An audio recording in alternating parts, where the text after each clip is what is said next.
So overwhelm is of course inevitable. We all go through it. So why don't you come along with me while I do a little bit of homemaking, resetting my house from the weekend, and I talk about the things that I do to try to help keep myself from getting overwhelmed.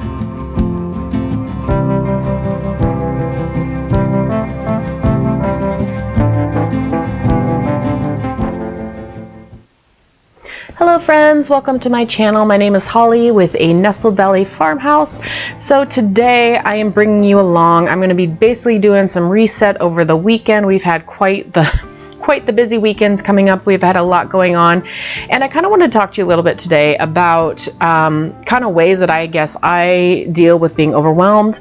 A lot of the stuff that I've been talking about in recent videos have basically been just stuff that I've been personally going through, has kind of been on my mind, and so I thought it would be good to kind of talk to you all about, you know, the inevitable overwhelm. Like, let's be honest.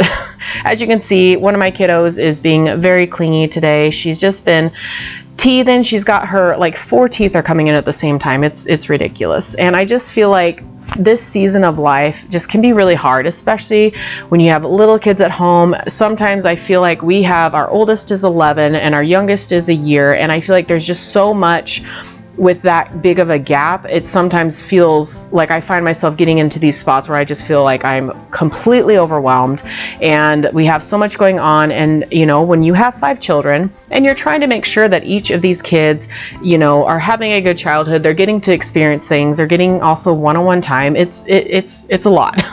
And especially because we have sports, we're trying to, and then homesteading, and of course we're getting into garden season. There's just a lot going on. So I have 6 little tips, things that I personally have kind of done. Also, I'm sure you'll see overlap on other videos or other blog posts and stuff like that, but I wanted to just kind of talk to you about my 6 tips to kind of beat overwhelmed, so to speak.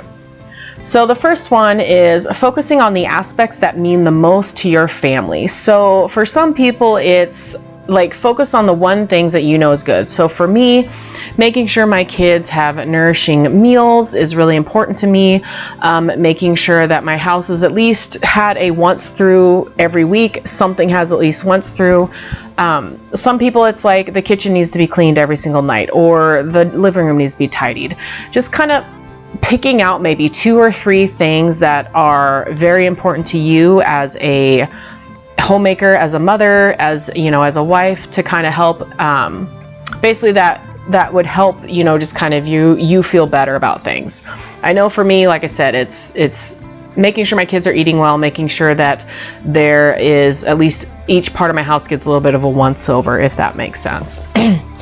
Number 2 is take inspiration with take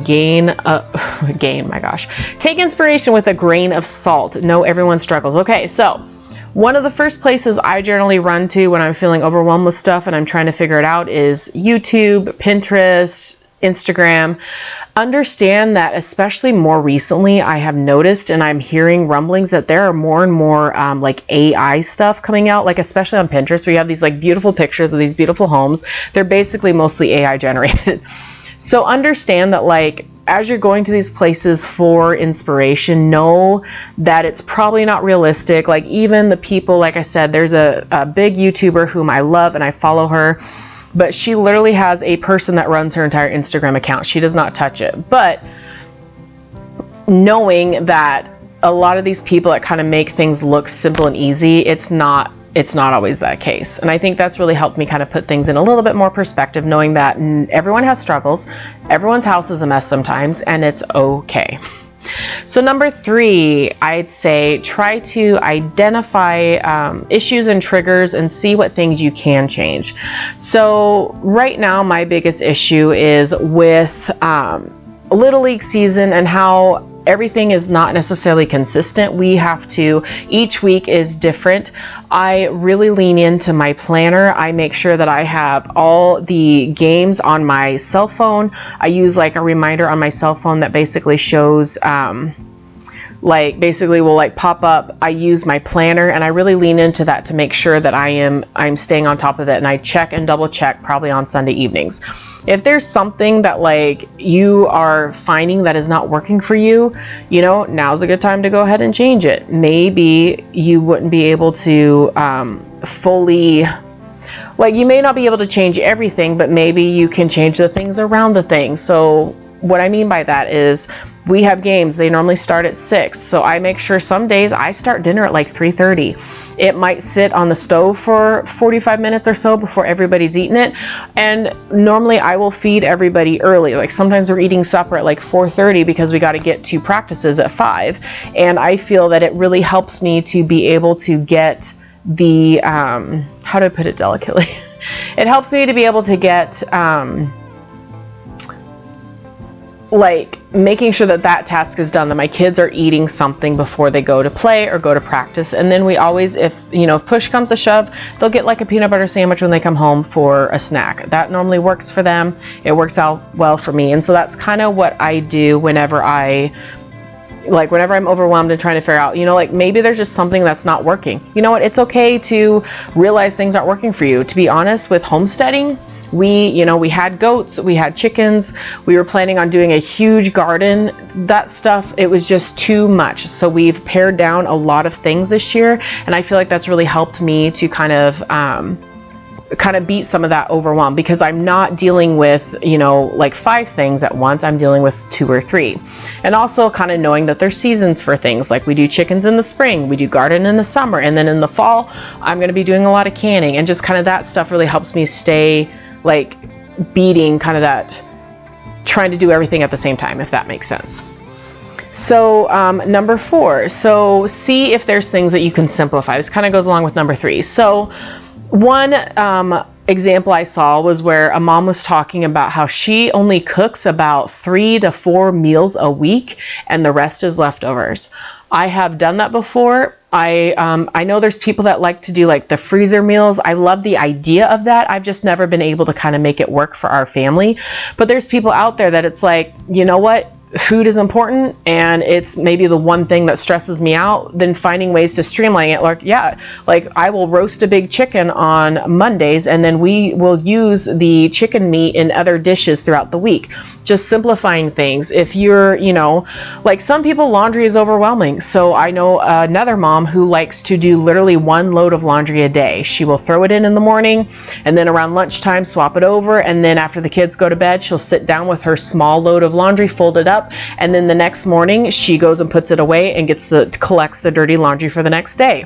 It is once a day, but it cuts down on that overwhelm to where she's not doing 5 loads of laundry. Let's be honest, big moms or big family moms over there, it's easier for her because she's able to do it. And I think she only does it like Monday through Friday, and then Saturday, Sunday is relaxing rest time for her. So that I think really is helpful. Number 5, a big thing that I really think that sometimes you just have to embrace the season of life you're in. I mean, I have been either pregnant or breastfeeding now for basically 11 years. And so we have gone through ups and downs. And of course, when we had less kids, it's so funny because I was working full time when I had our first 2 kids. And I had the whole daycare run, and dinner was always either something really quick from like the frozen food section, or it was, takeout or whatever. And it's like, it was more stressful then, I feel like, than it is now that I have more kids. But I know that like, right now, I do the best to keep my house clean, but I know that like I have children, so I'm constantly keeping up, and I find myself like, this is just the season of life we're in. We're super busy right now, and we're getting into the summer months where we're going to have a lot of, we're got some vacations planned. We got a whole garden that we want to get planted, and it's going to be a lot. And I'm just trying to kind of take it in stride and know that like things will get better. I understand that like it's tough now. Believe me, when I was deep in my antepartum and postpartum depression with my 5th child, I felt like I was in a dark hole that I could not get out of, and it was really hard. And what I did to kind of fight that is I would do just little bits at a time, and I would try to really focus on like, this is just, things will get better, and they have. I mean, it's funny how quickly that happens, because I remember when I got pregnant with my 5th, and I was struggling a bit, and one of my biggest things is I felt like I had to quote unquote start over. But the truth is, even though I was quote unquote starting over, it was only going to be like 2 years. And in 2 years, basically, I would be pregnant for, I kind of view it as like pregnant for almost like roughly a year, then you have your baby, and then by the time the baby turns a year old, things do slowly kind of start to get easier. At least they did for me. And now my youngest, she's, you know, she'll be 2 this summer, and I feel like things have just dramatically gotten easier. You know, she's sleeping through the night, and it's just, it does make a difference to just think of it as like, I only had to feel this way for a few months or a few weeks or a couple years, and now I feel so much better, and things are just working better, I guess, than what I originally planned. So number 6 is add a little bit at a time and work your way up. So something like, especially if you're like brand new to homemaking or brand new to being a stay-at-home mom, because I know several friends and family members that have had to quit their jobs due to the fact that they are like their daycares are closing down, or just they're getting priced out of the daycares. You guys, in my area, I was looking, or somebody was talking about daycares, and I was asking them about it, and they said that like for an infant at their daycare, it's like $1,600 a month.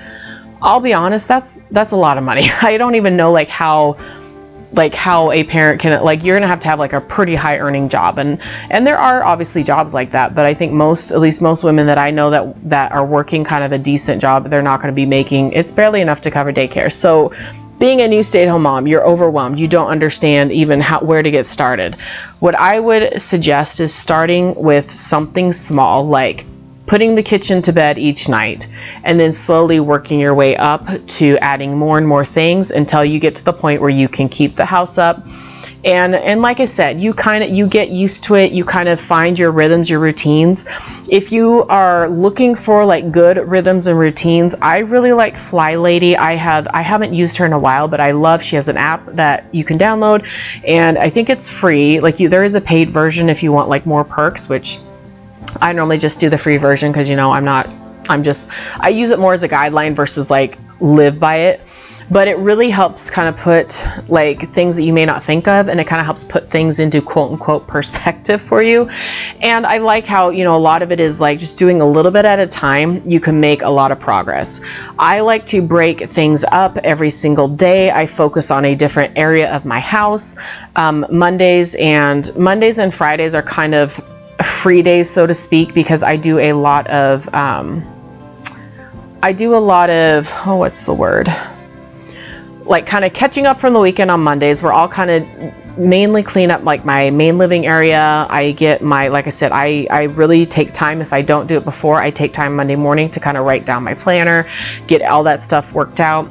And then Fridays is kind of the same thing. I do our finances, and then I generally go, okay, what have I not finished this week? And I kind of gives me a chance to get caught up. But I really feel like things like that just has really helped me, and just kind of having an idea has really helped. So I hope those were all helpful. I know one of my biggest things with it is, I think it's really hard being a homemaker, and especially, you know, with social media, it's like we feel so connected, yet we're actually more, in my opinion, we're more lonely than we used to be. And one of the things, because it's hard, I like to listen to podcasts, and sometimes I know my mom used to like having the TV on, and I feel like for her, it was just the background noise kind of helped her feel like there was somebody else in the room. But I feel like it's hard. It's really isolating being a homemaker sometimes, and sometimes it feels really overwhelming because you see, you know, on social media, you see these people with like these perfect houses, especially people that have like a ton of kids, and like somehow their house never looks like they live in it. And I guess I go back to what Amy Roberts on, what is it called? Raising Arrows. And she has a little podcast, and I think a YouTube channel too. And I've really a lot of her stuff has been really inspirational, I guess, maybe to me. And she talks about how your house is going to be it's never going to be perfect because it's a working home. It's not a museum that like nobody lives there. And so understanding that you're not necessarily going to have all the things quote unquote done, that's okay. So I hope that was helpful. I hope I kind of gave you at least some ideas, some things to think about. Everybody's journey is different. It's so hard. I mean, I think the biggest thing for me is just kind of starting at one end of my house and moving to the next and getting everything cleaned up really helps. And of course, always taking breaks is always a good idea. So thank you guys so much for watching today, and I will see you all in the next video. Bye-bye.